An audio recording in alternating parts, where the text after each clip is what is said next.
Welcome back to the Adelaide Street Circuit. I'm Nate Polite, joined by Mikey Neal and Kenneth Bueno. Had a little bit of technical difficulties, but you haven't missed much since the drop of the green flag halfway through lap 2. James Thurston leads him down ahead of Cody Rivera. Look at those brake rotors glowing as they get down to those 90-degree corners that they've got to weave through here. Such a tough part of the racetrack as they come into the back section of the road course, Mikey. Yeah, and we've already seen a little bit early on. We had a few drivers make a little bit of contact, and a few drivers already go around here early, as we saw there on coverage. But nevertheless, James Thurston able to get out to a lead here. Just not even really that big of a lead, though. Cody Rivera is hanging on right there. Alex Schumacher was able to make his way up into the P3 position. He was actually in second off of the first few corners, but fell back to third there eventually. But you can see here now, high-speed corners. They're going to go all the way down into turn 4. Heavy braking zone here. These are all 90-degree corners, as we're going to see here.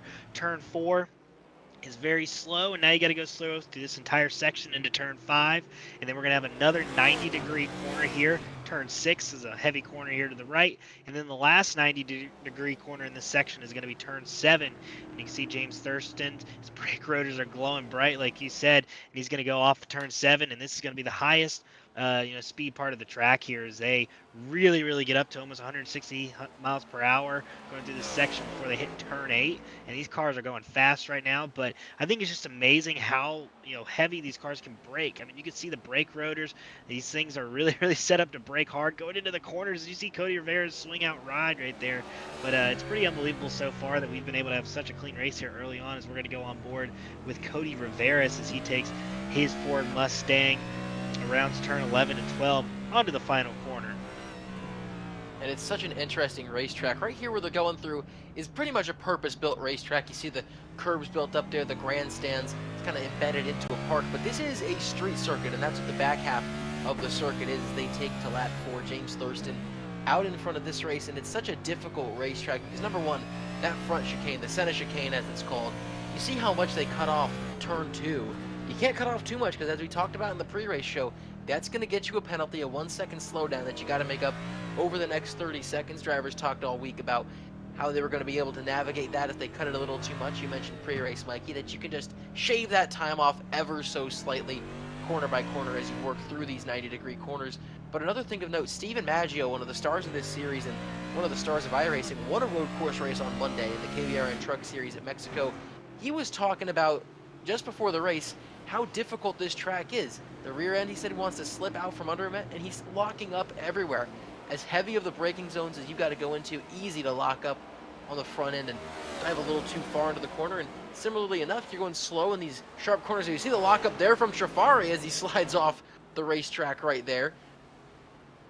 And when you're exiting these slow corners in low gears, those rear tires are really liable to start slipping up big time.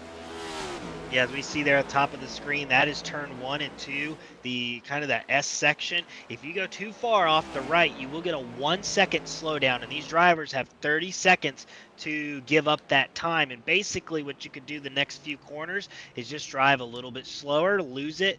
And if you don't serve it by those 30 seconds, then you have to come in and serve a black flag. So these drivers will have to be pretty cautious when going through that section. And what I've seen so far here is there's a lot of lockups going into the corners, as we saw Connor Trafari do there just a few moments ago. And that's basically, I feel like a lot of these drivers, when you're at Watkins Glen, when you're at Sonoma, you know how heavy you can break into the corners. But here, I guess the load into the corners is kind of unexpected. You don't really know what to expect when you drive it in really hard, and I think a lot of these drivers are experiencing that firsthand as we're on board here, at least on the roof of Connor Trafari, and you're going to see him go into turn 4 here. Super heavy braking zone, and the curbs are slick. You think there'd be a lot of grip, but when your tires go over that, it's almost like it's on plastic. The tires are just spinning on it. And so you kind of almost want to stay away from the curbs. At least that's what it seems like. And you can see Connor Trafari, he's able to get through those 90-degree sections, and he's going to go down the long straightaway here. But nevertheless, James Thurston's still out with a pretty good lead right now, but Cody Rivera is hanging tight. And we've seen a few battles there throughout the field, as there was a lot of cars all together. And here's actually a great example of what our night is. We have a lot of special paint schemes out here. They have these rally car paint schemes, as you can see just behind Justin Ront. That's Donovan David, who has a special rally car scheme. Really cool what these drivers get to come out and showcase. Looks pretty sweet here out on the track. That's what the rally cars, or not the rally cars, but the supercars have here in Australia. And so pretty cool to see them on NASCAR Cup car. Here is another one. Mira Bascom and his Coca-Cola machine. That is a beautiful, beautiful car, and love seeing that out here. He saw right in front of him Ollie Reeves slip up just a little bit. And Bascom tries to throw it in under his teammate, and he's the one that slips on the exit of the next corner. So just how treacherous it can be weaving through these 90-degree corners again. Those brake rotors are going to be glowing all race long. It's going to be it's definitely a sight to behold. It looks pretty. The drivers, it probably doesn't feel that pretty, and for a lot of drivers, this race hasn't felt super pretty either. We were just looking at Connor Trafari. He sits in 19th place. That's the second place driver in points. Behind him, Justin Rott, 2 drivers that expected to be in playoff or in chase contention this season, and they are currently in chase contention this season, both in the top 5 in points, but struggling here early. Meanwhile, rivals up front like James Thurston, Cody Riveras, and James Bomar, that entire top 3, are driving away from everybody. And look at that, Cody Riveras is all over the rear of James Thurston, going over those bumps in the center chicane. And dare I say, Cody Riveras looks like he might just be a little bit faster than James Thurston, but he's got to find a place to make a pass, and there's so few places. Yeah, and no matter what you want to do, I mean, it's just really, really tough to pass, and we're going to see that all night long.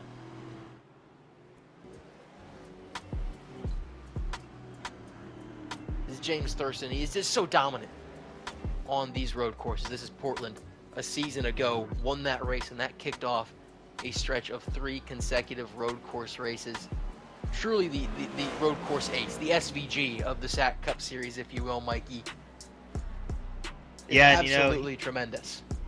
We saw him earlier this year, and here's Road America. We saw him earlier this year at Sonoma 2 dominate. And you can see, I mean, he has the talent to win these road course races, and he shows it every single time we come to them. And, sometimes you just have that knack. You just have the talent. He just knows the grip level. He understands the braking. He understands when to get on throttle. And that just is what makes him so quick. He does it better than everybody else. And this is here earlier this season at Sonoma. I mean, a pretty dominant win as he was able to hold off AJ Hyder for most of the night. But it takes a lot of practice, a lot of skill to get where James Thurston is at, and he's been able to show that, and he still leads here tonight. But I mean, this is the closest, at least, that we've really seen anybody at a road course. And even though we only had Sonoma, I think the few cars behind him fell back 3-4 seconds right away, and he never saw them the rest of the race. But Cody Riveras has been able to hold his own. He's been within a second, and so he's given James Thurston something to work for. But I've seen both these drivers lock up their tires.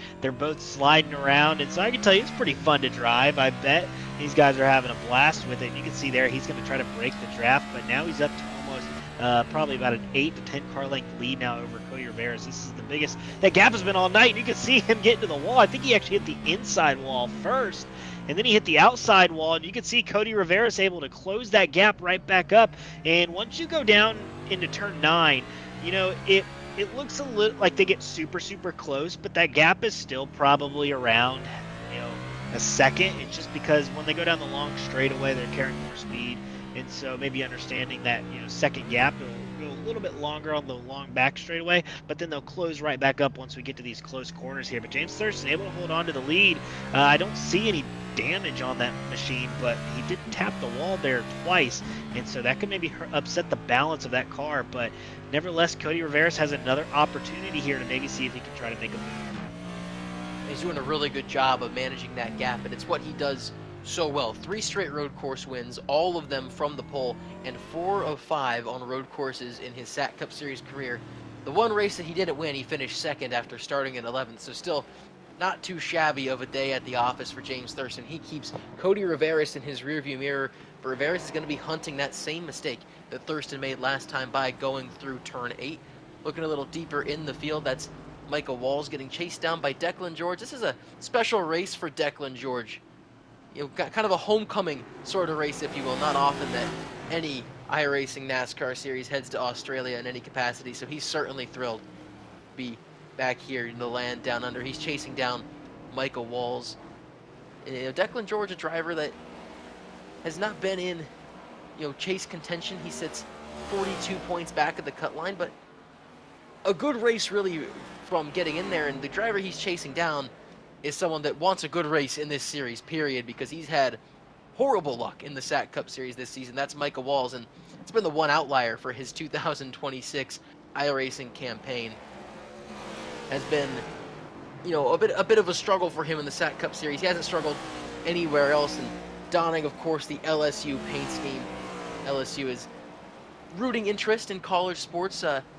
They're not in the big dance for college sports on the men's side in March Madness. This year we take a look at the March Madness scoreboard. Michigan blowing out Howard. That one was close for a little bit, fun while it lasted, always in a 16-1 game.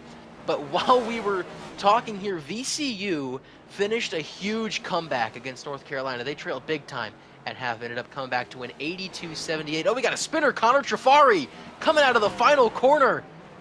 He's going to get it refired, but a not so great day, getting a little bit worse for the 9 of Trafari. He was already lost a lot of spots and goes for a spin there coming out of Foster's corner, turn 14, and now he's going to work his way through that chicane. You saw he cut a lot of that off right there. Always on the waiting game. We'll take a look at what happened to this 9 car coming out of the corner. This is another one of these really slow hairpins, Mikey. You get in those low gears, really easy to spin the rear tires. Yeah, and I could tell you that front end damage isn't making it any better. And you're going to see, this right-hand corner. That car is probably going to come right out underneath them, and it does.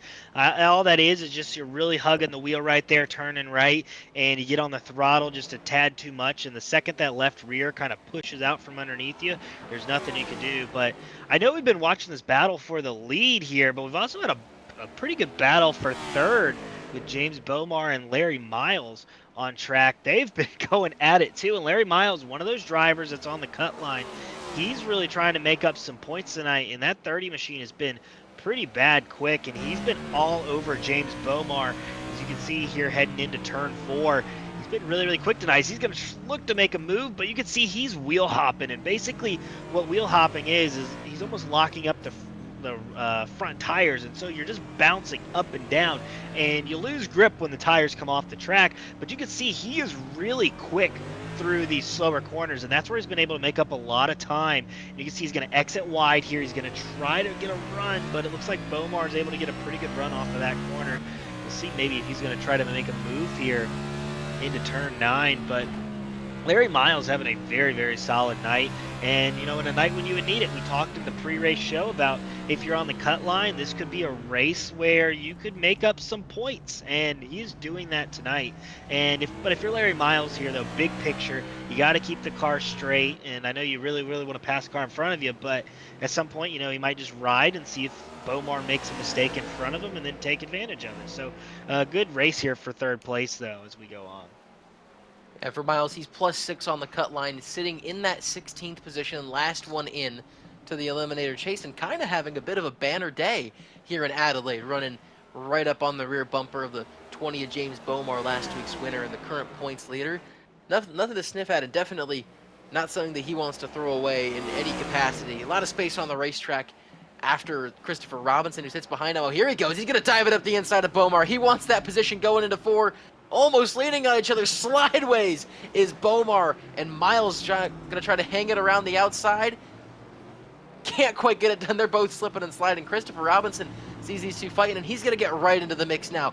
3 cars under a blanket as they head to the final of these 90-degree corners. Larry Miles tried to throw it in. We talked about turn 4 being a possible passing zone. The attempt there not to fruition for Larry Miles. He's going to have to line it back up and go for it again. Yeah, and it's so hard to pass on these road courses, especially street courses. I feel like street courses are much harder to pass on for some reason, and it's just because, the track has a lot less grip, and you can see, Larry Miles is sliding around, and you got to be able to kind of set up the passes, and I think that's going to kind of be the name of the game here. And it's really hard to set up a pass when the car in front of you is going to be going quicker than you no matter what. And what I mean by that is, no matter what, Bomar is going to be able to hit the gas before him, but he might be able to make up some time on entry, and that's what he's been able to do so well. So he's just kind of got to do it off of exit. and it's really hard going through these corners. But we're coming up to a passing zone. You can see he's so much better right now in the S's. Will he take a look here in turn 4? He will not, and you can see Christopher It was Robinson right outside. behind him. Yeah, but he's gonna lock Oh! up almost into the tire barriers, and that's what I said. You got to keep this car straight. You got to keep it clean. And now he's going to lose a ton of time. As we're going to see, maybe we get a replay here. And all what happens here is just driving it in really hard. You can't see anything when you're right behind a car. So you can see maybe looking to make a move here on the outside, and those wheels are locked up. Nothing you can do. Does a great job not to hit the barrier. So no damage on that car, but he's going to fall back all the way to 9th place. And I can tell you, 4th to 9th place is a gut punch, but this gives Christopher Robinson an opportunity now maybe to battle for 3rd. Yeah, gut punch certainly for Larry Miles, who's making his 16th road course start. He finished 2nd at the Charlotte Roval in 2024. Bomar, meanwhile, in his 3rd road course start in the SAAC Cup Series, finished 5th. That was his best mark at Sonoma a season ago. He's got to keep Christopher Robinson in his rearview mirror, and Robinson really threw it in right there to turn 13 in the retired tracks of James Bomar.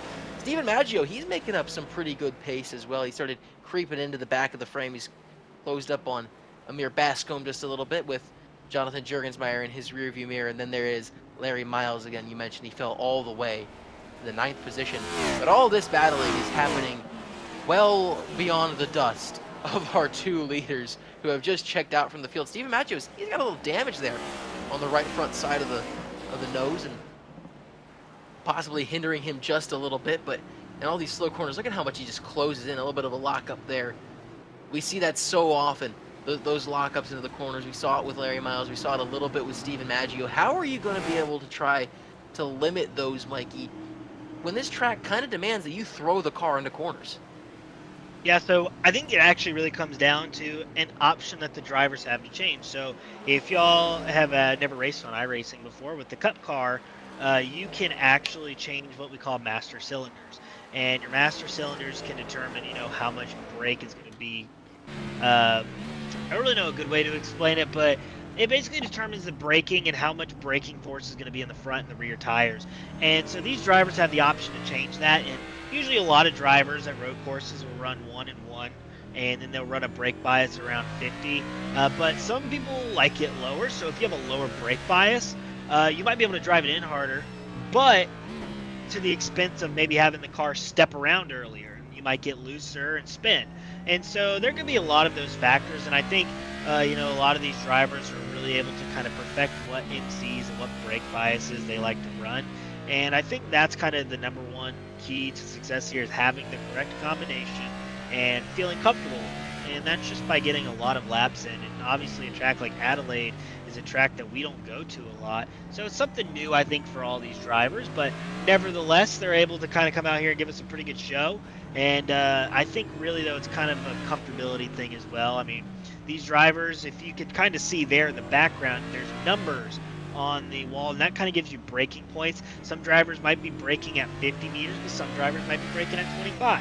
And so, again, that's kind of based off of your preferences and how much you really do want to drive it in, because it could snap and get really, really loose. But we're on board here with Amir Bascombe, and, his best season of the season came last week at Pocono, where he finished 3rd, and that's his only top 10 this season. And speaking of road courses for Amir Bascombe, he finished 10th at Watkins Glen in 2024, so he's looking to make... Oh, there's a crash in the background. Larry Miles getting loose there in front of Jonathan Juergensmeyer is able to save it.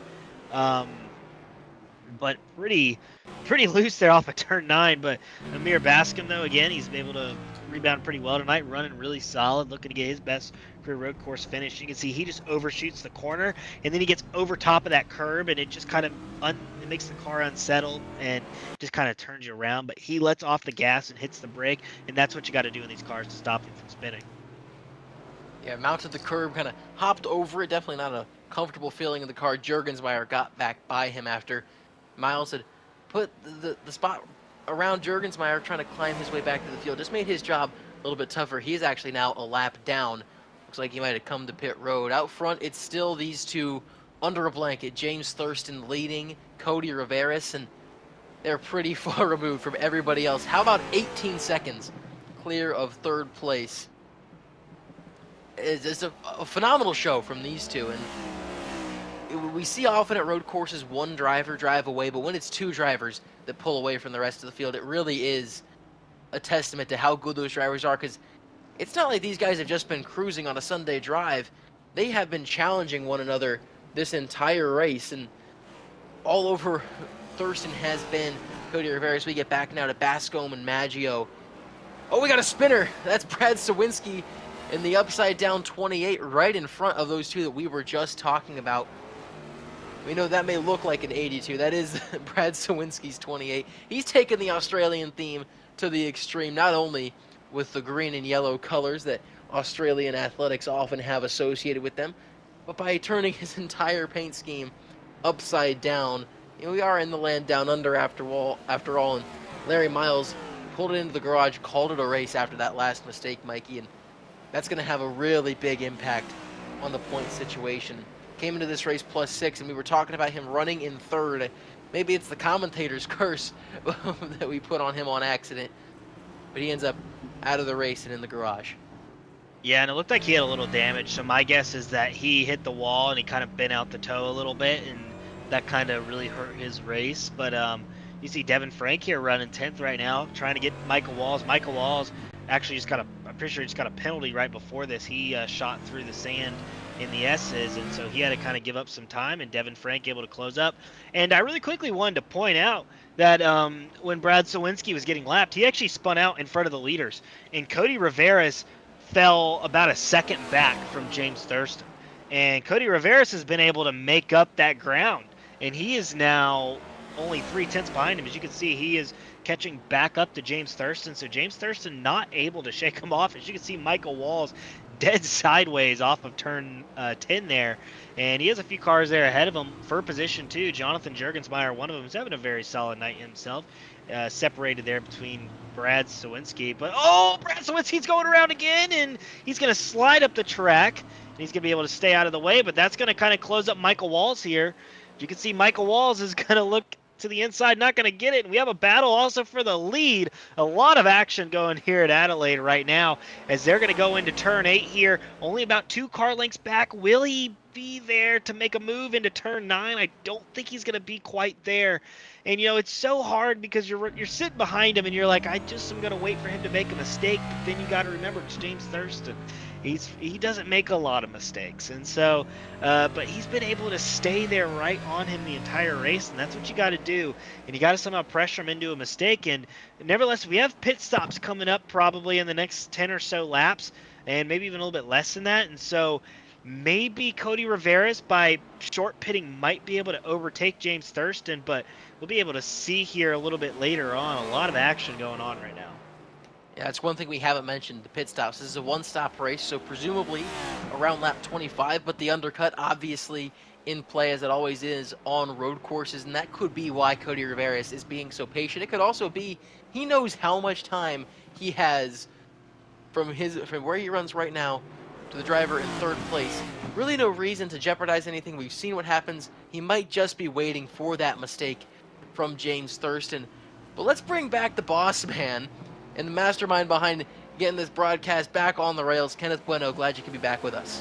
Yeah, I appreciate it. Was trying to fight some demons basically in the producer truck as we were dealing with some technical difficulties to start, but we were back on a smooth course. We have course corrected, and it's definitely been fun to watch the opening portion of this race. And watching Cody Rivera's, guys, it almost makes me think back to that Road America race where it was Thurston versus another driver, and it was Austin Duran who was playing this exact role, the catch-up driver in second, trying to match the pace of Thurston easily within half a second or less. Cody Rivera just has to make sure he doesn't push himself too hard here. He understands he's got the pace to stay within the grasp of this 82 car in Thurston, but he cannot force himself into a mistake. He needs something like that. Off the final corner, he's not going to get a chance to pass in the center chicane in 1 and 2, but he will have a fabulous setup for at least turn 4. He really got close as the 82 got slideways coming out of the final corner. Didn't take the opportunity to go side by side. Now a little bit too far back as they head to turn 4. He's been really patient, just waiting for Thurston to slip up somewhere, anywhere. He's had plenty of opportunities where Thurston's made a mistake, but he's thought better of it. Hey, the passing is maybe a little bit too risky here. Still pretty early on in the goings of this race. Really just biding his time. Yeah, and we saw there, I mean, Cody Rivera seems so smooth off the corners right now. And I think that's really playing into a little bit on this longer run because I've seen Thurston slide around a lot more than Cody Rivera. So I'm wondering if maybe he's dealing with a little bit of grip issues, handling issues. But, if you're Cody Rivera's, I I could tell that he's being super patient. And I think that's kind of coming to the fact, again, that we're coming to green flag pit stops here sooner than later. And so maybe he's going to try to wait for those to try to make the pass or maybe a huge mistake. But I mean, sometimes Cody Rivera's is just right there and he's just not able to make a move. And you can see that he's trying to avoid contact at all costs. But Cody Rivera's has been super quick here as of late. You can see him maybe trying to make a wider turn there to get some momentum, but he's not going to be able to do so. James Thurston's going to see his largest lead in a while. Might be able to get a little bit of pressure off of his back, but he does have some lap cars that are coming up soon. And again, we have another driver here, Connor Trafari. He's been able to make his way all the way up to 12th place after, involved in a few earlier incidents. We saw him have a little bit of nose damage there early on and was dealing with some grip issues as he was sliding into corners, but he's been able to make his way all the way back up into the 12th position. As you can see, he's on the back end now of Nicholas Borowski for that 11th place position, and we'll see if he can maybe make a move here sooner or later. Jonathan Jurgensmeyer with some issues there. Looks like he might have went around. And that was off of turn 11, it looked like, on that left-hand corner. I'm not sure if he just missed the corner, but we'll be able to see right here, Jonathan Jurgensmeyer. You can see he's going to lock up right there. And he's going to go. Oh, that's a big hit. That's a huge hit. And I can tell you, the suspension is going to feel that, and that car might be hurt. Especially you'll see on those right-hand corners, it's going to feel super stiff, and he's not going to be able to turn it as well. And Connor Trafari looking to make a move here into turn 4. And he does. He forces the mistake from Borowski, who locks it up and goes off the racetrack. And looks like Jonathan Jurgensmeyer spun as well. That suspension damage definitely hurting that car right-hand corner, just like you mentioned, Mikey. So, and there's a spin again from Sawinski right in front of Connor Trafari. And all of a sudden, Trafari feels like he's in an Indiana Jones temple. Booby traps laid all in front of him. And my goodness, Connor Trafari had to weave his way through there. And James Thurston has been passed for the race lead by Cody Rivera. We'll take a look at what happened here. Rivera finally pounced on it. We'll take a brief look here. Oh, he got up in the grass and sliding around, and that's pretty much what it was going to take. You mentioned big mistakes, Mikey. That's exactly what it took for Cody Rivera to get by James Thurston. And I thought that Rivera was faster than Thurston as he was able to repeatedly chase him down. And he's already built up a pretty big gap. Thurston, of course, had to get himself recentered, probably clean up the tires just a little bit after taking a stroll through the grass. 1.5 seconds, the gap between the leaders. Yeah, and I kind of saw it going on. I mean, it looked like he just kind of got up on that curbing, and I mentioned earlier, it's like when you get up on that curbing, it's almost like ice. You just kind of slide up on it especially when it's kind of that round curbing, and that's what happened. He slid right off it into the grass, and going into the corner and being in the grass is the worst position to be in because you cannot brake in grass. It is literally impossible to do so. It just kind of spins the car out, and so he does a great job not spinning the car, but you can obviously tell he loses almost 1.5 seconds over Cody Rivera right away from it. And he's got a lot of work now to do if he wants to be able to get that lead back, because we saw Cody Rivera on his tail for most of this race, and he never really lost. As you can see, he's going off track again. James Thurston, with a few issues here, and I think this is going to be a pretty good thing for Cody Rivera. But if you're Cody Rivera, you can't get too far ahead of yourself. You got to keep maintaining your pace, and without having James Thurston ahead of you, you don't have a car that's pacing you. So it might cause you to overdrive a few corners. So we'll see what happens here. But nevertheless, new leader Cody Rivera. He's got the opportunity to be careful. Doesn't really have to worry too much about saving his stuff coming toward the end of this, first stint of the one-stop race that we have here. No one yet coming down pit road. Ollie Reeves gets way off track and into the wall. He's going to slow up, let the leaders stroll on by him. A heads-up move there from Reeves to not block this really thin section of the racetrack, which is where Thurston went off track to get passed by Rivera earlier on just a few laps ago. Cody Rivera got the lead up to almost 2 seconds now at about 1.7 rolling through turn 14. Climbs the curb just a little bit, gets a little bit of the grass, just a little bit of a mowing on the outside of the curb right there. Riveras' pace, really impressive. He hasn't won since the season finale last season at Auto Club Speedway. Came close to winning at Auto Club earlier this year, wrecked with Steven Maggio off the final corner when he was second, making a move for the race lead. And now he's got himself out in front. Thurston closer on the racetrack, but through this slow section, so gap pretty steady between these two drivers. Really good stuff so far, and there's Sawinski around again in front of Cody Riveras. We need a Sawinski spin counter because I think we're at 6 or 7 so far. Yeah, and it's almost looking like whenever he goes for a spill, he's kind of watching the race in a different part of the track every now and then. He's now back up and running. But that was a bit of a sketchy area where he was around in front of traffic. And, you know, we talk about mistakes on road courses, and the best philosophy you can carry into a road course, if you're like, hey, I'm not a road course ringer, I don't think I'm going to go out and win a race like this, but I want to finish well, the idea is usually just to keep all 4 tires on the racetrack. If you can limit your mistakes, if you can limit contact, if you can just keep your tires on the pavement at all times, you can most likely than not walk away with a good finish, because other drivers around you will slowly cough up mistake after mistake, and those incidents can add up over the course of a 50-lap race, and then all of a sudden you may be starting 16th, and then you'll have a top 10 run at the end of it if things go to plan. But here at Adelaide, there is such little runoff because it is a street course and because there are so many narrow parts of this circuit that it's almost like a mice cage. It's so small, somebody makes a mistake like Sawinski does off of a corner, and you have narrow space to navigate around that spinning car, and it could easily become very troublesome for you, as we've already seen from some of the leaders and even some of the mid-pack. Cody Riveras sideways, carrying the right rear of the race car out of shape, and all of a sudden Thurston is back in the battle off of turn 6. And Thurston's thirsty to get that spot back. We've seen him throwing that car all around. He's been sliding off of corners. They're on lap 25. Christopher Robinson came in earlier. Steven Maggio in and on pit road right now. Those guys pretty much in their own world, battling each other for spots from third on back. These two leaders are going to be settling it amongst themselves. Christopher Robinson, you see there, the first of those drivers to come down pit road, but you got to assume lap 25, the exact halfway point of the race, one of these two drivers is going to blink this time by coming towards pit road. You'd have to imagine that Riveras wants to cover off a potential undercut from Thurston, and Thurston wants to go for the undercut to get that spot back the easy way, but they both go ahead and skip right by the pit road entry, so they're going to go for another lap. Again, these two just racing each other. I really don't think any undercut's strong enough to make up the near 20 seconds that was back to those third-place cars.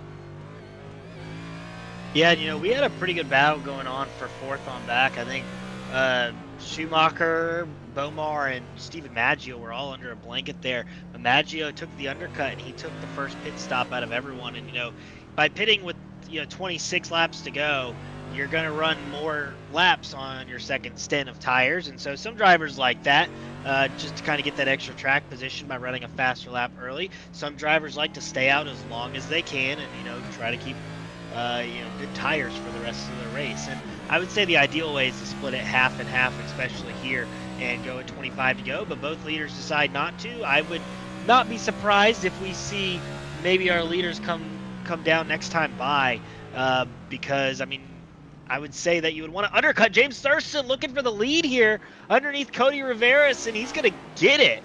Cody Riveras, I'm not sure if maybe he had an issue, but James Thurston made that look super easy. I don't know if he maybe just got tight or maybe got loose, but nevertheless, he's able to take the lead. James Thurston back out front. We'll see if one of these guys come into pit here. James Thurston not, Cody Riveras is. And he's going to take that undercut. So now this is going to give him the advantage. He's going to be able to run a faster lap this next time by. And, having that extra grip can get you a few tenths, maybe even a few seconds. And so we'll see where it puts him out at. But Cody Riveras is trying to make some moves. You can see there, that's Devin Frank in the 56. He went off track. He's going to get a penalty there. And so he'll have to kind of give up that penalty as he goes throughout the track here, and you can see he's slowing down a lot there to give up that penalty. But we'll see what happens here to Cody Riveras as he gets his 4 fresh Goodyear tires. And the one thing that's different about Adelaide, maybe tracks like Watkins Glen have it, is that the pit road's on the right side. So maybe a little bit of different, I don't really know how to say it, but like you're so used to pitting on the left side that pitting on the right side can throw some of these drivers off, and they're more they're more likely to make a mistake. And so we'll keep watching pit road, but James Thurston right now with the lead, we'll see what he's able to do with it. Yeah, there's a little bit of a shake-up to the muscle memory for these drivers, having to pull the wheel to the right-hand side as opposed to the left-hand side. So Thurston stays out, and you got to think with as slow as some of these corners are, how much tires those are going to have to eat up. Rivera's, I would assume, can be much faster on this lap. We'll take a look, see if Thurston comes down now. I'd say he has to, and there he is coming in onto pit road. Oh, he overshot it! He overshot the entry pit road on the hairpin, a disaster for James Thurston. He's going to lose so much time to Cody Riveras. An absolutely uncharacteristic mistake out of the 82 is probably going to cost him the race. And that was probably the dagger he did not want to see right in his chest as he was coming into the braking zone. I mean, you're turning and you're braking at the same time. The car locks up, and all of a sudden, Thurston tells himself, I'm not going to make this. I'm going to go straight into the barrier. He docks out of the way. He finally makes pit road speed limit. But this is going to be the cost, Nate Polite. The pass for the lead right here. James Thurston is going to get sent in the dust, and that is going to be a monumental gap he will have to make up as Cody Rivera slings into turn 3. The gap already up to 7 seconds by the time James Thurston rejoins the racetrack.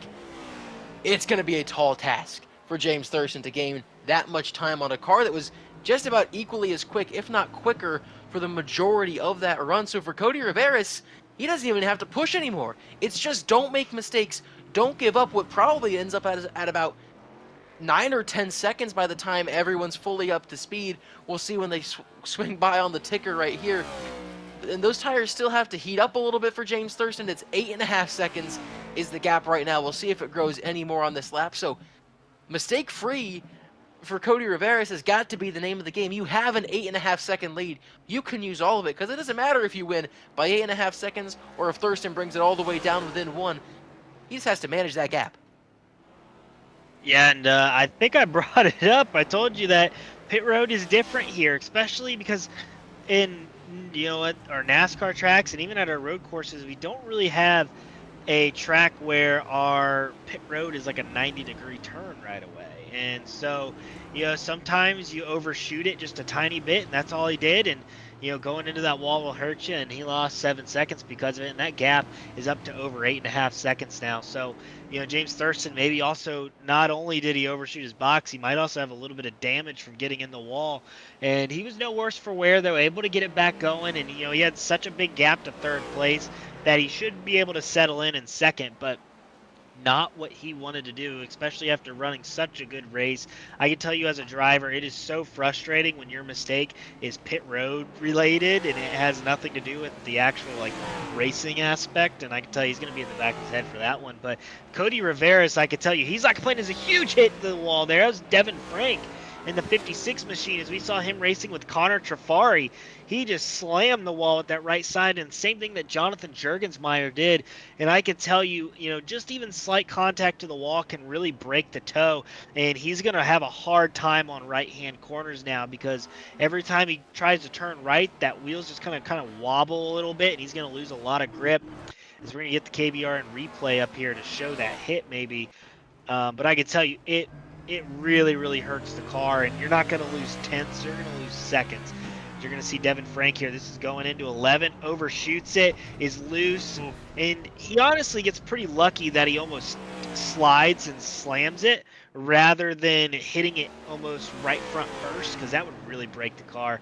And we have a battle here maybe coming up for third place position. Steven Maggio, we saw him with that damage early, not hindered his performance at all. He's been able to make his way up to the fourth place position as he was able to overtake Amir Bascom and Alexander Schumacher with his short pit, and now he's on the back end here. Christopher Robinson, who's been able to hold on to that third place position now for a while. He's looked really, really good tonight, and we'll see maybe if Steven Maggio can make a pass here in these upcoming laps. And Maggio's been closing that gap up steadily, even before the pit stops that he took. And he had that road course win Monday night, was talking early in the race about how difficult of a racetrack this is, but what an accomplishment it would be to carve through the field and make his way up into P3, which is, for this group of cars, what the big prize is. They're going to have a tough time chasing down James Thurston, who is 19 seconds ahead of second place. And Thurston missing pit road, meaning that he's probably not going to win this race. I would consider that an upset in this race to have a not James Thurston win. And we had some big time upsets in this window of March Madness. 3 of the 4 games in this window won by the lower seeds. Texas takes down BYU. We also saw Howard was hanging on to Michigan. They fell behind by 30 there towards the back end of it. Wrapping up the rest of that, we had, of course, the overtime win for VCU over UNC. And Texas A&M dominates St. Mary's Christian 63-50. 4 more games left to go, and they're going to start in a matter of moments for Penn and Illinois, Idaho and Houston, Kennesaw State and Gonzaga, and then St. Louis and Georgia. So perhaps a little room for the big upsets if they were to occur in this window. Some of the smaller schools taking on the bigger schools. Christopher Robinson out in front of Stephen Maggio fighting for 3rd place as they have some madness on the racetrack. Maggio spins as he exits the chicane. A huge hit alongside the concrete barriers on the right side of the track and a kiss into the tire barrier at the very end of it. A huge mistake for Maggio. He jumped over the curbs, cut off the entire second half of the chicane, and spun it around. Let's take a second look at this. This is a very fast corner of the racetrack that these drivers go through. So slippery, so tough to keep that car under you. Robinson hits it pretty perfectly, bouncing over the curbs, and he clipped that last curb in the grass, drug it all the way along that concrete barrier. At least it looked the case, and kissed the tires. I'd be shocked if he didn't have any damage after this, and certainly some damage to his running position. We just talked about Stephen Maggio. I think the commentator's curse has been the name of the game tonight, because that's the 3rd or 4th time it's happened up in the booth. Yeah, it has, Nate. I think we're going to have to kick you out of the booth or something like that. The curses have been wild so far. Here's the battle for top 5. James Bomar and Alex Schumacher going at it with Stephen Maggio behind. Again, the recovery there. But you were looking at that second look in 1 and 2. Not only do you have those curves that really unsettle this NASCAR next-gen car, any type of curb, especially here at Adelaide where they're really high up, it oscillates the bottom end of the race car, and all that underbody downforce goes away. But even more so than you looked at that braking zone, as soon as Maggio hit the brakes, he knew he was too far gone. He had to compensate for the fact that he was going in too fast. He had to go through that part and try to make the corner the best that he could. It just so happens that he hit possibly the worst set of bumps there right on those curbs. There is a bit of a space between that first curb on the second corner and then the continuation of that curb. So he hit them twice. And I almost like to think of it as some of the curbs in the S's of Sonoma that can really catch you off guard if you're not paying close attention to them. So Maggio with a crucial mistake. Good news is he's not outside of the top 10, and he can still make up 2 of these spots here with Bomar and Shuey.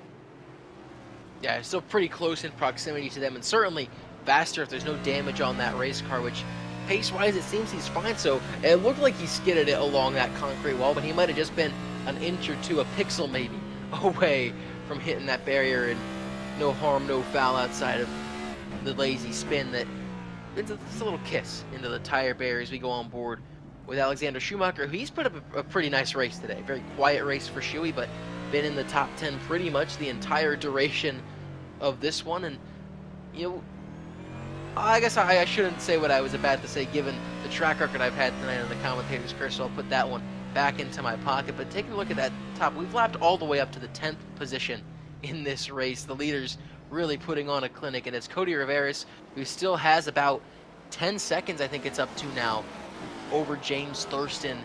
Thurston really not being able to close that gap whatsoever. It was already going to be a tough task, but Riveras is just driving away from Thurston. Yeah, 9 seconds, the gap between the 2 leaders. And again, Riveras is just got to be nice and calm, stays off the curbs on the exit. If he was pushing, he might have mounted the curb a little bit on the exit, but staying all the way away from them. And it's interesting, though, how these drivers are needing to avoid the curves at Adelaide, because you think about NASCAR on a road course and you think of all those videos at Sonoma and Watkins Glen where they intentionally hit the curbs to turn the car a little bit, and they're entirely avoiding them even on the runoff at Cody Riveras. Yeah, that's doing part to the next gen, but these curbs are in a really, really not built for grip as you're going over them. Yeah, we had a big crash here. Bomar, he was up in the top 5, crashes with Shockley Tarpley there, and that was going into turn 4, and you can see Bomar is going to pull his car off the track, and that'll be the end of his night, and he had ran top 10 all night. And so kind of unfortunate there for the 25 and the 20 machine. But you still got a lot of battles here going out on track. Alexander Schumacher, who's actually a very, very solid road course racer. Everywhere that I've been racing with him, he's always so very, very solid at road courses, and he gets the job done. And I'm just going to say that I'm done talking about drivers tonight, because every single time I divide your attention to a driver, something happens to him. And I can tell you, though, Steven Maggio really wants this one back. As you can see, look at it. I'm done. I am absolutely done. Alexander Schumacher overshoots the corner, and Steven Maggio able to get by. But I wanted to say that Steven Maggio's wreck was so uncharacteristic of him. He is so good at braking. He is one of the masters when it comes to braking at any track. And my guess is that he had to have been distracted by something. Like something caught his eye where he had to have missed that corner. There's no way that he missed that just because of his driving. But he's been able to recover, still in the top 5. I know he's definitely going to be frustrated with it, but he should not be too mad at it. And Amir Bascom right in front of him is doing a fantastic job up in the 4th place position. He's been able to make not a lot of mistakes, and I think that's the reason why he's up there. He's running a great pace. He's not made any mistakes tonight. That car looks clean. It looks good, and he's running down 4th place positions, trying to hold off Steven Maggio here with 16 laps to go. As you can see him go through turn 14 and onto the front straightaway, and he'll be able to take us to 16 laps to go. But nevertheless, Cody Rivera still out front leading this race, looking for his first road course win since season 0, I believe, at Daytona. And so I think it'd be a great opportunity for him, especially with a 9-second gap. He has no one breathing down his neck, but see what happens here in these final 15 laps. Yeah, and Amir Bascom, one of those drivers that we mentioned pre-race. He's 8 points off the cut line, sitting in 19th as we go on board with Brian Lorenzo as he's pounding the rear bumper of Ollie Reeves. Reeves, of course, opened the season with those back-to-back wins at Daytona and at Auto Club. And with Bascom, this is a huge night for him potentially, especially with Larry Miles having the troubles that he has. This battle for the 12th position on the racetrack. Lorenzo goes up to the outside looking at Ollie Reeves, and Reeves then locks it up. We see all that damage on his front end, and it looks like he just collected a little more hitting the tire barrier. Another big-time lockup into turn 4. We've seen a lot of that, and Amir Bascom has fallen into the clutches now of Alexander Schumacher. And Mikey was just talking about Amir Bascom, so we might have an inkling of what happened to him as he's now fallen back to the 68, and I think given a position, another one to Steven Maggio. We are all just giving the curse to these drivers right now. I think they're going to watch this broadcast, and none of them are going to be happy with us at the end. Done. But no, honestly, though, with all the mistakes that we've seen tonight, I mean, it's not necessarily a lot of the times the driver's fault. It's not. It's just the familiarity with this racetrack. I mean, this is not a track built for NASCAR. And yes, the V8 Supercars race here on a given basis. The NASCAR Next Gen car, loosely based off of some of the features that the V8 Supercars have over in Australia. But again, this is not a track that's visited at all by NASCAR, and it's barely visited by NASCAR racing, iRacing leagues. I mean, this is only the 2nd international race in SAAC Cup Series history. They raced at Circuit Gilles Villeneuve in Montreal, but even that has a sample size of real-life NASCAR racing, albeit with the NASCAR O'Reilly Auto Parts Series back then. But still, this is such a unique road course that, you know, even if you put a lot of practice in, you try to push the limits just by a tad of a couple millimeters, maybe a split second where you think you can brake just a little bit later, and this car is not going to respond. It's going to sail off into the corner, and that's why we've even seen Riveras and Thurston, the 2 best cars on the racetrack, commit some cardinal sins in the middle of the corners because they're trying to extract every single advantage they can have. And that's been fun to watch them either push the limits and sometimes push it a little too far. But maybe we need to be careful about our commentators, Jinx, about talking about any particular driver. There's the battle with Shuey and Bascom. Really good race for them. And for Shuey, on par to be his best finish of the season, actually. 13th was his best run at Pocono, Nate, last week. So Shuey trying to recover after the crash and comeback last week to maybe more of a calmer effort here on the road course.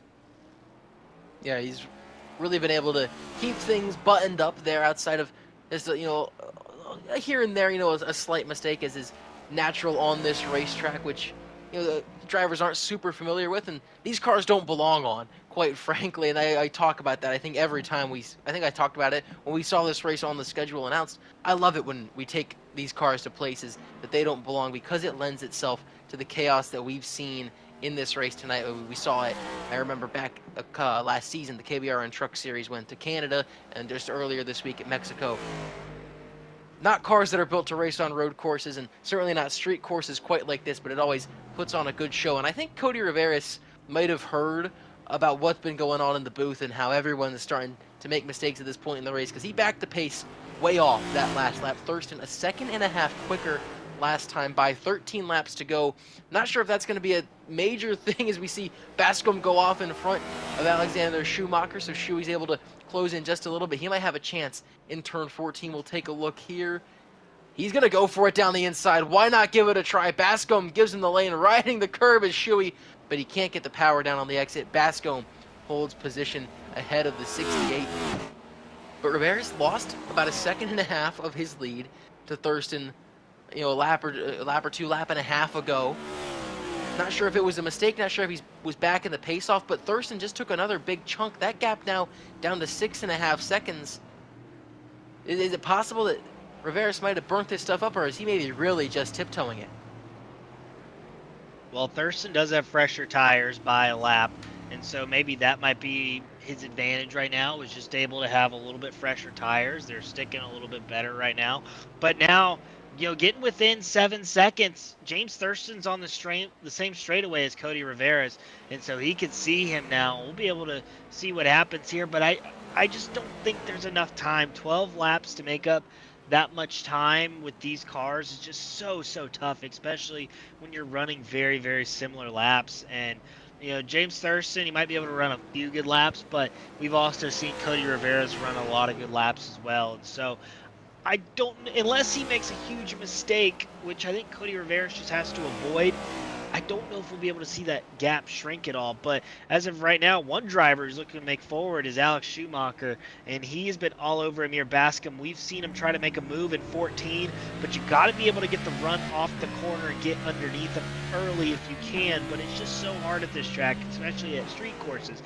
And Nate, I might have to disagree with you a little bit. I think that no matter what, race cars belong on all tracks, and I think that these are putting on a great show tonight. I think that they've been awesome, and I think that it just shows the testament of how awesome these cars are. And being able to see Hendrick Motorsports put their car out in the 24-hour Le Mans, I mean, I think it shows what these cars are capable of and how much fun they are to drive. And I know these are much different than that singular car, but I think that no matter what, we can race anywhere we want, and these guys can put on a great show for us. But I think also a factor that we have to maybe think of is also, I think these drivers are getting fatigued a little bit. When you have a new road course like this, sometimes you don't have that muscle memory, and your arms start to get a little bit tired. Sometimes you don't think about things, and it just causes you to miss a corner. As you can see Ollie Reeves around there. I believe that's off the exit of turn 9. He's able to get his car back straight and going. But when you have kind of that mental fatigue start to show up, it causes you to make mistakes. You're just not thinking. When you're early in the race, you think about every little movement, you think about every corner, and you try to perfect it. Once you get a little bit longer in these races, you've been in kind of a momentum, you know the track, and sometimes just not thinking about things just causes you to wreck. We've seen that a lot tonight, because as we've gotten down to the last 50% of this race, we've seen a lot of spins throughout the field, even from the guys up front. So we'll see what happens here, but that gap is still 7.3 seconds. It has not really moved in the last 2-3 laps. So James Thurston did have a great lap, but I wonder if Cody Riveras just had an issue of some sort. But we still have a battle here going on for the 5th place position. I think a top 5 at this track would be amazing, and these guys are giving everything. These guys are sideways off the corners. Alexander Schumacher really tried to pressure Amir Bascom into a mistake, which he just made not too long ago. So he's trying to pressure him here into another mistake, and maybe you can get him picked behind one of these lap cars and take advantage of it. But Alexander Schumacher not out of that 5th place position just yet. I like the point that you make, Mikey, about the mentality of a driver in a road course race like this. And you stop really thinking when you're not battling actively with anybody. So I think there's an advantage to be had if you're Bascombe or Shuey in, yeah, obviously there is a track position placement that's on the line, because if you do make a mistake, you're going to lose a spot. And, you know, for Bascombe, running close to that cut line on the bubble going into this race, that could very well change the trajectory of his season, maybe a little bit, not entirely a huge swing. But when you're by yourself, when there is lots of separation between yourself and the next car, aka what we see for the race lead, and even throughout this race, if you're running by yourself with no real other drivers to compete against, you can easily fall into that lack of thinking zone, or sometimes I like to call it the overthinking zone, because then you start to really minimize every single thing. You start to look at it on a deeper level, and you start overthinking your entry, your braking points, your turning, how the car feels, and that can easily wallow into mistakes further down the line as these laps continue to wind down. And I'll tell you that at Mexico City, if I wasn't battling Jurg for second place, I would have entered into that lack of thinking zone where I would have made more mistakes at the end of that race. And it really does make a difference when you're actively fighting somebody. You can be brain active on what the driver's doing in front of you, what they're doing behind you, and in turn, that does level up your mental acuity by just a bit to avoid some of that fatigue that goes in this last segment. And it's a long race too, and all these road course races on iRacing, no caution, so you don't even get those brief periods to go and calm your brain down, reset, maybe grab a sip of water as you roll behind the pace car. None of that on road courses. So just 50 consecutive laps of unending, having to be on the button and always aware of where you are on the racetrack, know where that you can just kind of be able to just rest your eyes a little bit, rest yourself a little bit. It's always on go, go, go. Even if you are Cody Riveras, who has just a massive lead over most of the field. And we look through this field, a lot of drivers 2 laps down, 3 laps down. From about 13th on back, drivers are multiple laps down. A testament to the show that Cody Riveras and James Thurston have put on in this race. Thurston still trying to chase down Cody Riveras after losing the lead on pit road. It's down to inside of 6 seconds now, so it's not exactly impossible with the time he's been taking out of Cody Riveras' lead, but I think almost it's got to be Riveras just being careful and trying to avoid the mistakes that have caught everybody out. But as you mentioned, Kenneth, when you start thinking about not making mistakes, it becomes a lot easier to just make those mistakes because that's what you're thinking about. If you're thinking, I don't want to hit the wall, you're a lot more likely to hit the wall because that's what you're focusing on.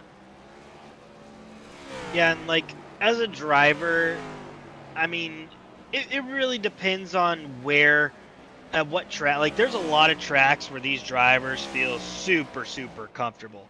And a lot of those times, you just kind of get into a roll of momentum. But when you come to a track that you've never been to, that's where I think that you're going to see the most mistakes happen. And we've seen that, as we've gone on throughout the night. And a lot of these drivers, it's just little things that really cost you a lot of time. And I believe that all these drivers are doing an amazing job, because I can tell you I'd be spun around 80 times tonight already. And, these guys have a little bit of practice for this stuff, and they've been able to show off their skills tonight. And props to these guys, because they're putting on a great show for us. And I will say, though, the gap for the lead is down to 5.5 seconds, so we can never say never. But we might still have something going on there, but the battle for 5th, 6th is all still up for grabs right now. Up for grabs, positions all across the racetrack, and certainly we're getting into a point where we might think, hey, there's a chance of this happening, which is certainly the spirit of the month of March, where you get to a point like we saw earlier this afternoon in that Duke Siena game. Remember that one just a few hours ago? We're like, hey, hang on a minute, there's a chance. That's got to be what Thurston's thinking. He wouldn't be the upset. He'd be more so Duke coming back in this scenario. But he has been just absolutely on it, trying to chase down the race leader, Cody Riveras.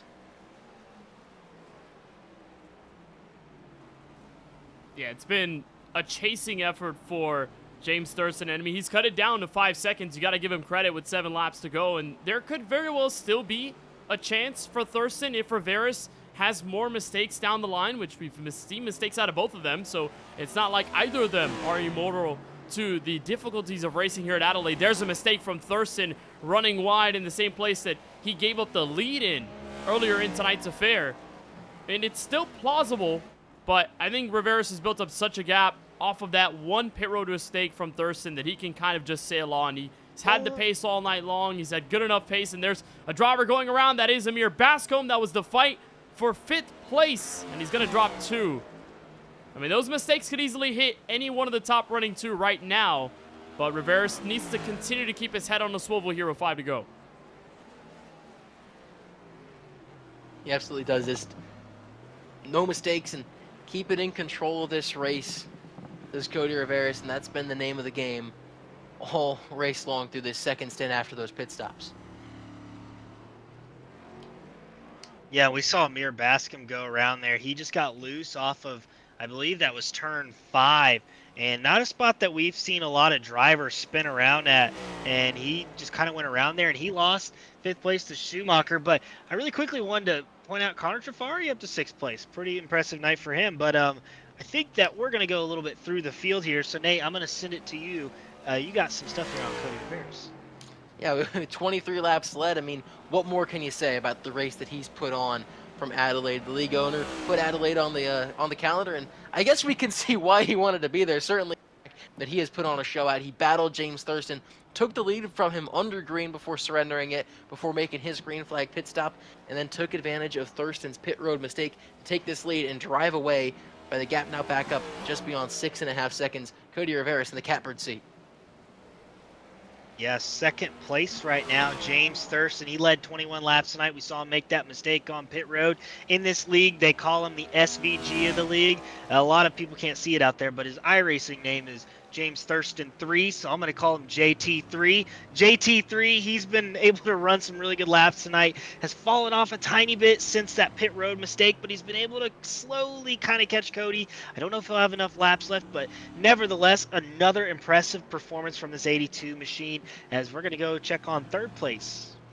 And that is Christopher Robinson, who had a poor Pocono last week, finished 29th, his last top 10 coming at Sonoma. What do you know? 3rd place then after rolling in 2nd. A very competitive effort at the last road course race of the season. And just like it was in California, Christopher Robinson is once again top 5 on a road course here from Adelaide. He's been rather quick, several battles he's engaged in tonight, but for the most part, rather clean race for the 12 car running inside the top 3. And a driver that was in the top 3 and has had a lot of attrition in this race. Steven Maggio worked his way back up to 4th now. He's chasing down Christopher Robinson, but he's still a little ways away from him, probably going to level out in 4th, barring a mistake, and that's better than he could have asked for after he had a near race-ending incident when he cut through turn 1 and spun out and nearly clobbered that inside concrete barrier. I thought he did initially, but he was safe by a couple of pixels. He was able to keep a little bit of damage off that race car. I think he'll take a P4 today. Yeah, out in 5th place right now, Alexander Schumacher. Shuey's had a great night. I think he would be happy with a top 5 finish, and that's where he's running right now, 5th place. We saw him start up front, kind of fell back to around 6th, but has kind of stayed this position the entire race. He's been able to minimize his mistakes. He's been able to run very well. Alexander Schumacher looking for his first top 5 of the season, as he does great right now. And then behind him is the defending series champion of Connor Trafari, and this is a banged up Lot 9 Brewing Chevrolet, guys. He's been through so much from the word go here at Adelaide. Lots of damage, many a mistake, sailing off into the corners, but even though he's had those hardships to start in the first run, he has kept himself in the game, and that has been enough through the mistakes of drivers that have been in front of him. Trafari in the top 10 after what's been a rocky race so far, and the defending champion trying to secure his 5th straight top 10 run of the season tonight from Australia. And right behind him, Amir Bascombe. We saw him make a couple of mistakes, but pre-race we mentioned that he is right on the cusp of making it into the Eliminator chase. We had 6 drivers up on that graphic, hovering around the cut line, from Chris Downey all the way down to Amir Bascombe in 19th. Bascombe, the highest runner of all those, and crucially, Larry Miles did not finish this race. That's a big jump that Bascombe's going to be able to make. He should be on the north end of the cut line after tonight's festivities conclude. And right behind him, currently in 8th place right now, Michael Walls. Michael Walls not had the season that he's wanted to early on, but nevertheless been able to make the most of it tonight. He made a few mistakes early on, but has settled in. Right now, currently the first car a lap down, but he's been able to keep his car, for the most part, pretty clean tonight. Was able to make up a few positions and now runs in the 8th place position. And then back in 9th, a rather quiet affair for Nicholas Borowski in his number 23 Toyota Camry. Runs in 9th right now as the second car, 1 lap down and chasing his best road course finish since a top 9 back at Sonoma in 2024. He's had top 10s at a bulk of road course races in his SAAC Cup Series career. And honestly, like the point I made earlier on in the show, you keep all 4 Goodyear Eagles on the track, you're probably assured a good run. And Nicholas Borowski has done exactly that. Top 10 brewing inside 3 laps to go. Wyatt Roberts is having a race indicative of his season. Quiet and pretty good. He sits 8th in points, 65 clear of the cut line, only 69 behind the points leader, and he's going to come through with another solid race here. He's in 10th, another one of those drivers, they just keep all 4 tires on the racetrack. Yeah, he's a lap down and was never in contention for probably anything higher than 8th place at any point in this race, but you certainly will take it because he's all but guaranteed a 10th place spot if he can do 2 more laps nice and clean like he's been able to do all race long. That's through the field here from Adelaide, and Cody Riveras continues to just put a beating on everybody. Less than 2 laps to go as he rolls down the Bartels Road back straightaway towards turn 8. It's been an incredible drive for this 36, and looking to get his first win of the season. Won the season finale last year at Auto Club, as we mentioned earlier, and came close to winning that Auto Club race early this season as well. But wrecked on the final corner. He has been truly great today, and so far has made the least mistakes of any of these drivers. Rolling through that purpose-built section of the racetrack now for the second to last time, through Foster's corner, and he's going to see Barney the flagman wave a napkin in his face. The white flag flies from Adelaide. 1 lap to go for Cody Rivera. So Stephen Maggio spins on the right side of your screen. He was battling with Shuey and Trafaria right behind him. A couple spots lost for the 51. Drama late for Stephen Maggio.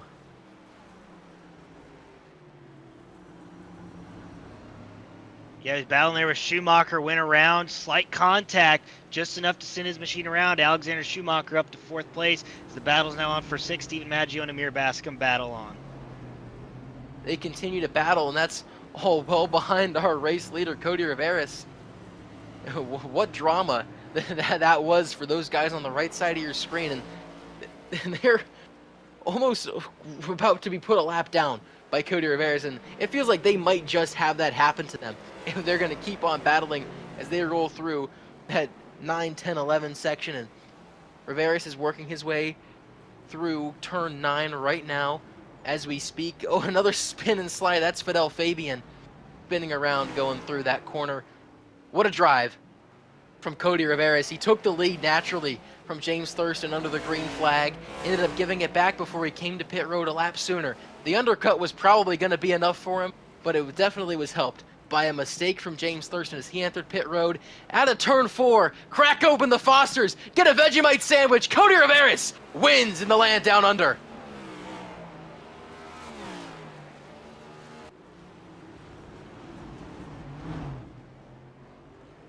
What an absolute drive by Cody Riveras. And in a recent road course era in the SAAC Cup Series, Nate, where it's been all James Thurston and nothing but James Thurston, Cody Riveras showed us that he is human after all and had a fast race car the entire night, never let up, and with a flawless pit road entry and exit, taking advantage of the mistake by Thurston and just pulling off into the Australian sunset.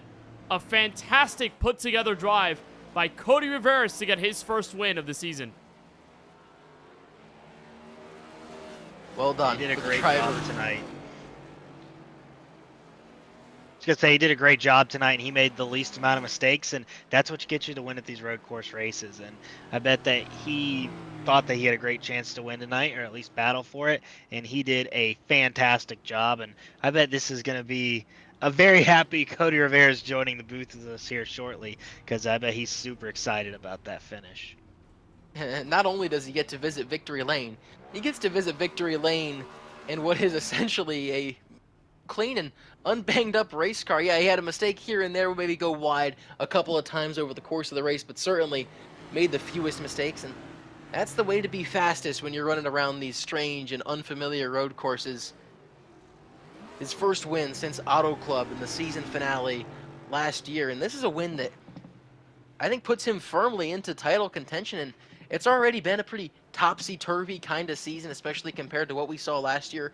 A lot of those contenders from a season ago have had some struggles early on in the season. Cody Riveras has definitely taken advantage. He's had some good finishes, none better than what he sees here in Adelaide.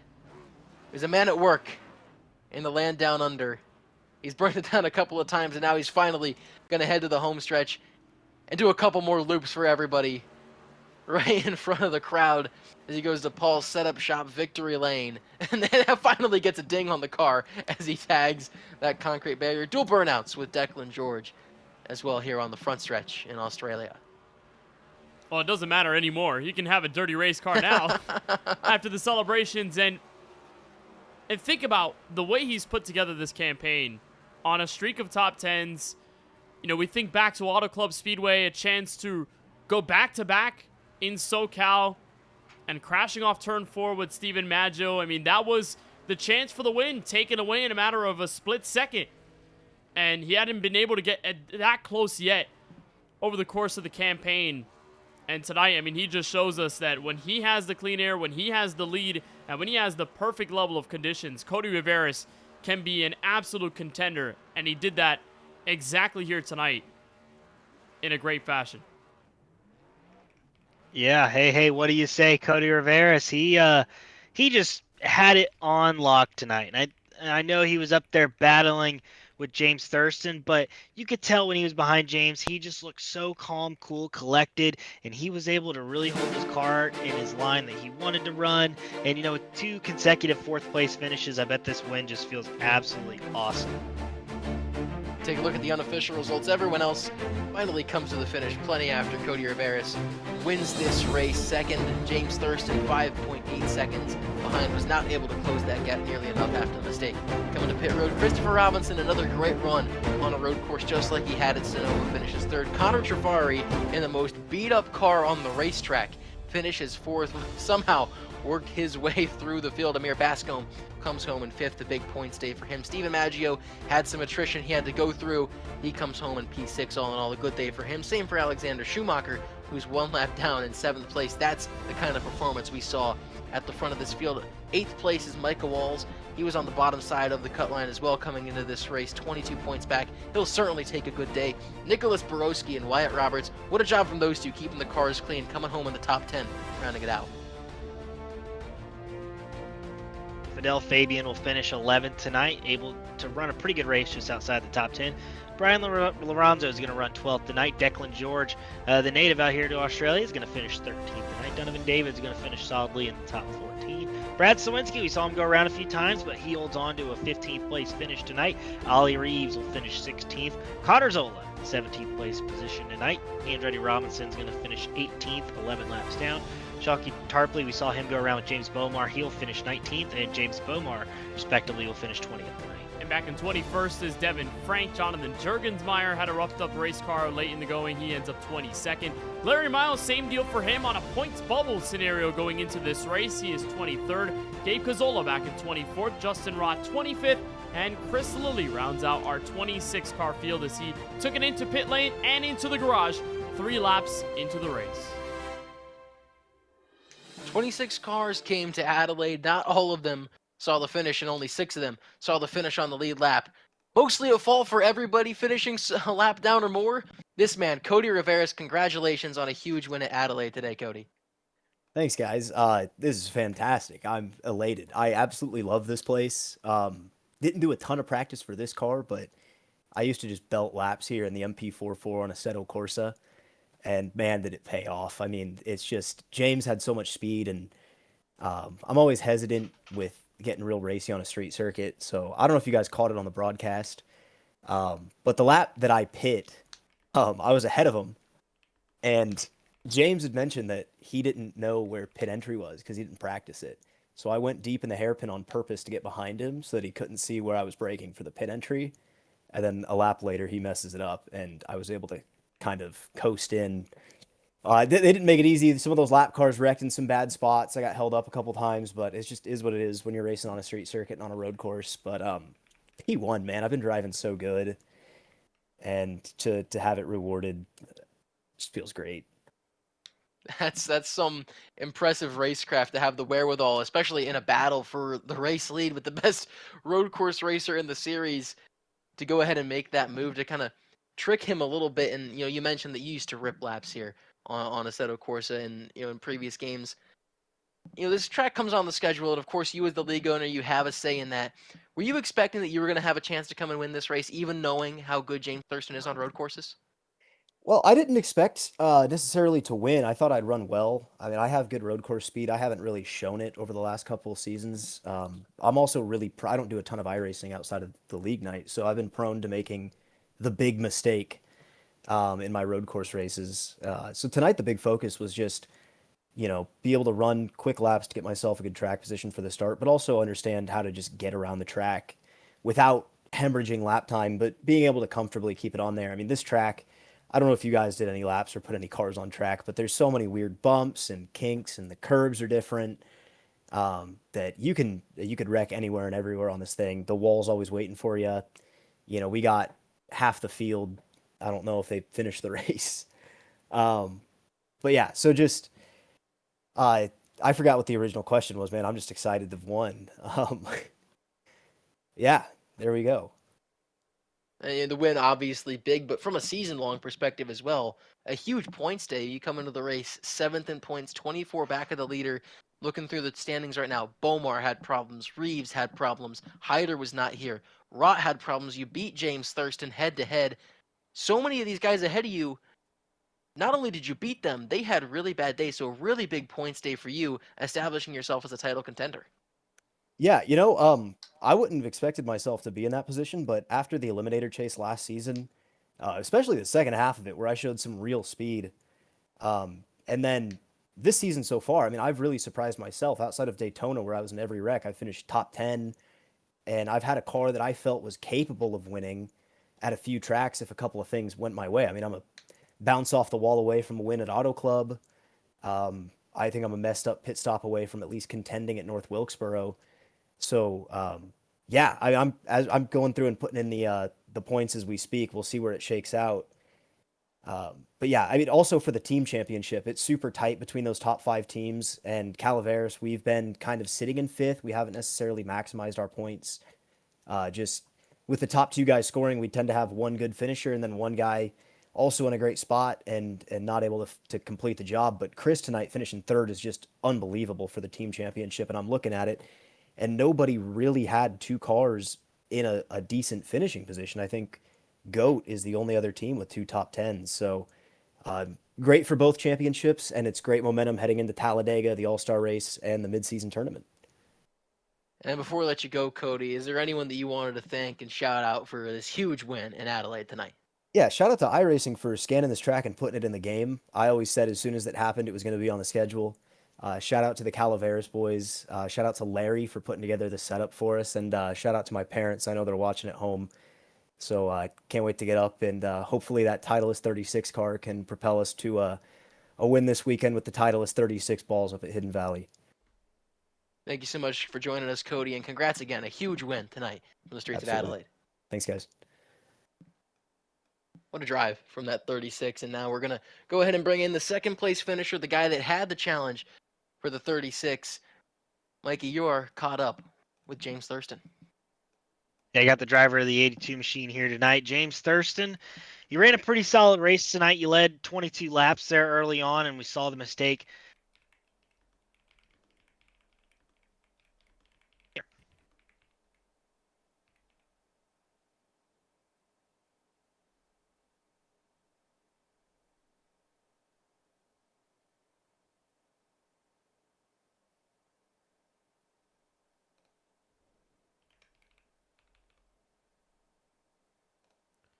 All right, looks like I'll pick this one up. We were having Mikey with headphone difficulties there on the audio side. But James, you got a copy with us?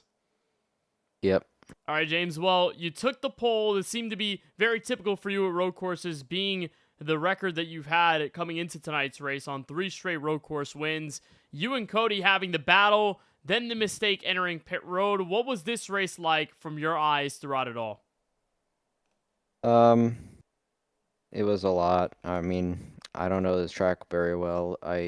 Really, I kind of just did a couple of laps last night, just to familiarize myself with it because I never like done it. I had to memorize the track, but yeah, I set the pole. I thought we were gonna have a pretty good race there, and I mean, I did get second. It's good for points or whatever.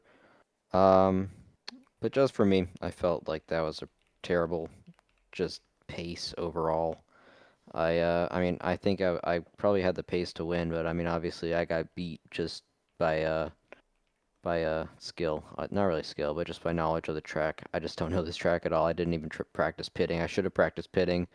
I blew pit entrance, and that's really where I lost the race. But I still feel like I could have made back the time if my rears weren't locking up so much. Like I don't know what I did wrong with the setup, or if I was just like braking wrong or what, but I just kept locking the rear tires up, and that was what was killing me the most. I mean, I never really have issues with locking up in this car at road courses. That's kind of why I'm so good with it. But like I mean, this race I just was locking up like crazy, and I had the weakest brakes that you could set them to, so that I wouldn't have that, and I was still just locking up. So I don't know if I should have set the car up better, or if I just needed to be better. I mean, obviously, I got a lot better throughout the race. I was closing in on him at the end, but I mean, I think that it was just that mistake when pitting that really put me back. You mentioned that development of learning this track as the race was going on. What main takeaways did you have about the features of this track that are unique to others that you've raced with this next-gen car, and how it did provide a very healthy challenge for not only yourself, but seemed like it did for everyone else in the field as well? I mean, really the main thing compared to other street courses is just the like unevenness in the track surface. Like that's something that you don't really get at other tracks like Long Beach or St. Pete. This track is just the crown of the road, like going over that. It really unsettles the car, and then going onto the backstretch, you like go down a hill onto the backstretch. It's just you know, that's the sort of thing that I'm just not used to. And I mean, I feel like I adapted pretty good for it. I feel like I'm being kind of hard on myself. Just you know, considering I think like the rest of the field was like a minute behind Cody, and I was only a couple seconds. I don't think that that's that bad, but obviously I wanted to win. That's why I'm mad. It's nothing besides that. I just want to win. Had 2 wins this season, a championship fight still intact. James, what do you make of Talladega next week and trying to continue momentum for a championship run later on in the year? I don't know. Just thanks to Power Smash Infinity Speed Motorsports. All right, well, James, we appreciate the time on a second place finish here from the streets of Adelaide. Anyone else you want to give a shout out to or thank for tonight's run? Just a big old shout out to Power Smash Infinity Speed Motorsports. I hope that we can have some more good finishes like this.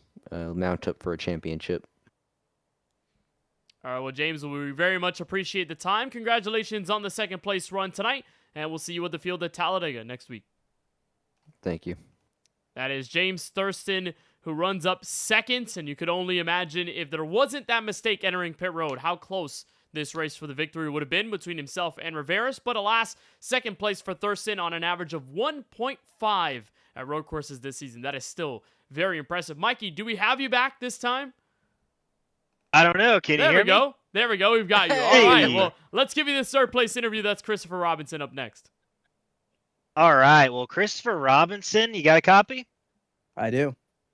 Awesome. Well, you had a pretty solid race tonight. You know, we saw you start back in the 9th place position, slowly make your way up, avoiding making mistakes, at least as many as the other people did in the top 5.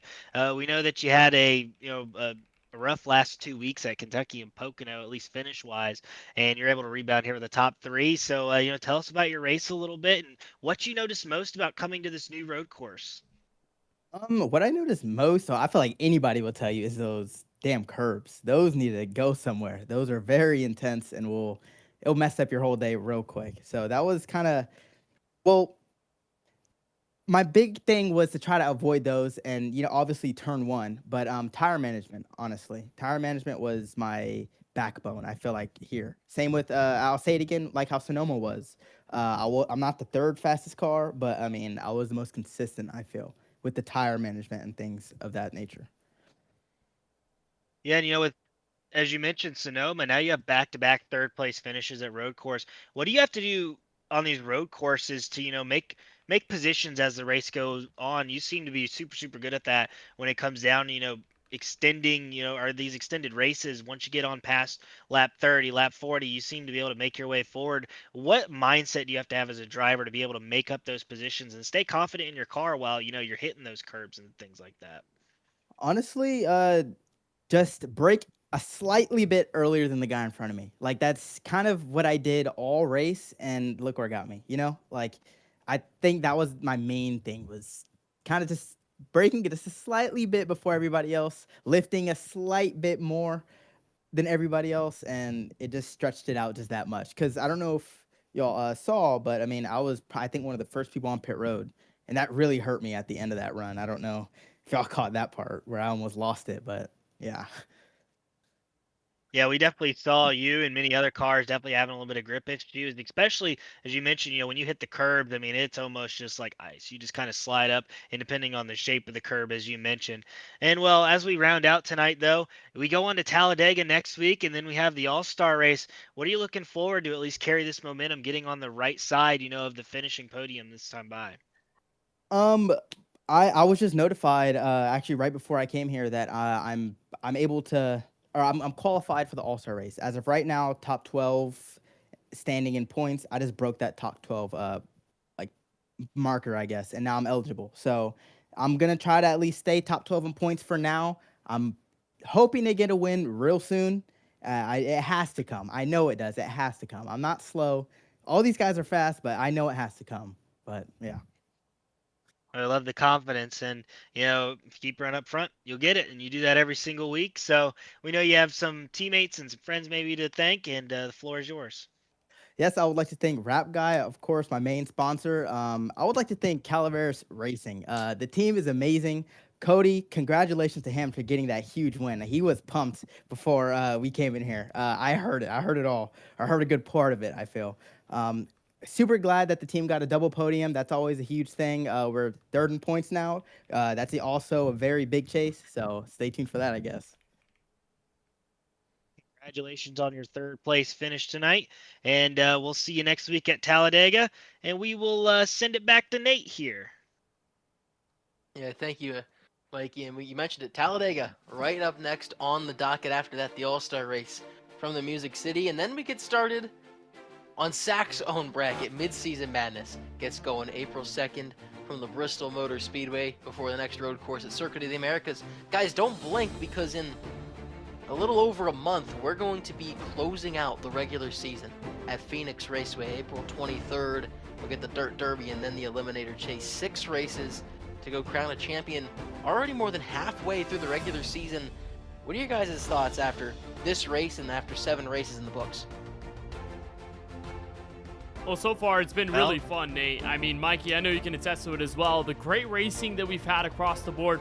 Plenty of different types of contenders out there, whether it be Thurston going back-to-back, now him getting dethroned at the Adelaide road course tonight from Cody Riveras, Ollie Reeves going back-to-back. It almost seems like we have seen it all.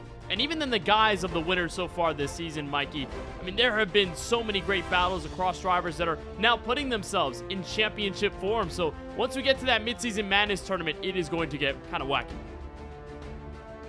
Yeah, and I was really quickly going to point out that we have so much going on in these next few weeks. We have obviously the Super Speedway at Talladega. We have the always fun All-Star race, and then we go straight and do basically 2 different playoffs, and it's going to be so much fun. We have a lot of action and a lot of awesome tracks coming up, and I'm just so excited, and I think the drivers are so excited about what's coming up next, and I think we're just getting into the fun part of the season. And at least tonight at Adelaide, I think they put on an absolutely fantastic show for us, and I think this is only going to translate into next week, and we're going to see a lot of action here going on down the road. A phenomenal race at Adelaide and a dominant victory for Cody Riveras over the road course ace, James Thurston. Tremendous work from that 36 team, bumps him up to third in points, continuing to chase down the leaders. We've got all of these different drivers that maybe didn't expect to see up towards the front, fighting for a spot in the Eliminator chase, and over the next couple weeks, we're going to continue covering the SAAC Cup Series all season long on the K Bueno Racing Network. That's going to do it from the land down under. Make sure you stick with us this coming week. Sunday, Dropping the Hammer Cup Series goes to Kentucky, and we're right back there Monday night for the KBRN Truck Series, before we go back to another road course Wednesday for the 4-Wide Racing Series from Watkins Glen, and then it's Talladega time for the SAAC Cup Series a week from tonight. For Mikey Neal and Kenneth Bueno and the rest of our K Bueno Racing Network team, I'm Nate Polite, saying so long from the land down under.